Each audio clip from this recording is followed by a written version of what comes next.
scocciato.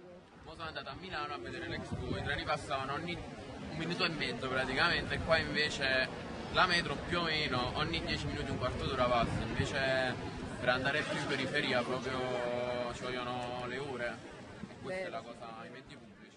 Napoli? Sì. Io non parlo della città in sé per sé, parlo delle persone che la governano, che non sono nulla, su zero per me le persone che la governano.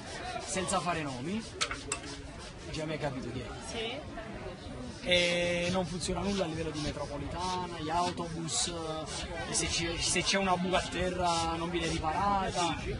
Perché? Perché siamo un popolo in disparte, non siamo italiani, ma siamo, come disse Bud Spencer, siamo napoletani. Quindi E il napoletano che deve fare di fronte a questa situazione? Si deve arrendere? si deve ribellare. Pure no. Che cosa in particolare vi siete scocciati? Dei politici. Vogliamo parlare di politica o no? Siamo scocciati dei politici, sono una branca di marijuana. Posso parlare napoletano? Sì, vada. In italiano.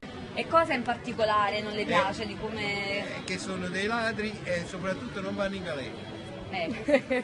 Queste escono tutti quanti, stanno sempre lì.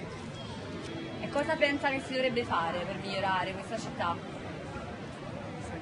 Ci vorrebbero gente onesti, questo è quello che capaci e onesti, perché non basta essere onesti, bisogna anche essere capaci, perché magari uno è onesto però non è buono, non sa amministrare e allora nemmeno va bene, quindi ci vorrebbero capaci e onesti. Grazie. Ok, grazie, buona giornata.